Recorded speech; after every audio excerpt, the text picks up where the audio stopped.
বিপ্লবী, বিশেষ করে এই মেদিনীপুর জেলা বিখ্যাত জেলা, এই জেলায় অগণিত বীর বিপ্লবীরা প্রাণ দিয়েছে। প্রথম হয়েছিলেন ক্ষুদিরাম বসু, ওই মেদিনীপুরের মারতে গিয়ে তার ফাঁসি হয়েছিল।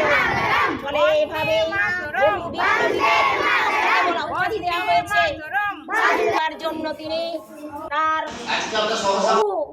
তার লড়াই ছিল, সংগ্রাম ছিল। যে নেতাজিকে আজকে ভারতবর্ষে আজকে যারা আছেন তারা অপমানিত করছেন, এই নেতাজি সুভাষচন্দ্র বসু, শুধু নেতাজি সুভাষচন্দ্র বসু নয়, বহু বিপ্লবীদের তারা ইতিহাস থেকে মুছে দিতে চাইছে। তারা পাঠ্যপুস্তক থেকে এই সমস্ত বিপ্লবীদের জীবনী তুলে দিচ্ছে। আমি মনে করি আমরা এই বিদ্যালয়ের পক্ষ থেকে আমরা আমাদের ছাত্রদের বলবো, এই সমস্ত নেতাজি সুভাষচন্দ্র বসু, প্রীতিলতা ওয়াদ্দেদার, ক্ষুদিরাম বসুর জীবনী আমরা চর্চা করি।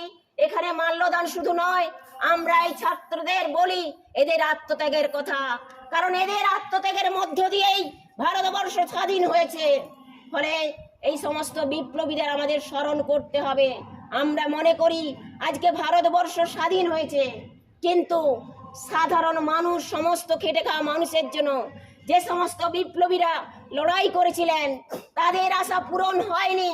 ব্রিটিশ চলে গেলেও আজকে কিন্তু সমস্ত মানুষের শিক্ষার সুযোগ নেই, খাওয়া পড়ার সুযোগ নেই।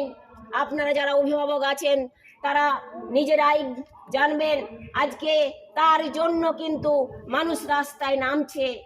ফলে আজকে আমরা যেমন পতাকা উত্তোলন করব এবং বীর শহীদদের আমরা সম্মান জানাবো, তেমনি এই সমস্ত বিপ্লবীদেরও আমাদের জীবনে জানতে হবে। ছেলে মেয়েদের গল্পের ছলে ক্ষুদিরাম বসুর কি আত্মত্যাগ, নেতাজির কি আত্মত্যাগ আমরা গল্পের ছলে তাদের বলবো।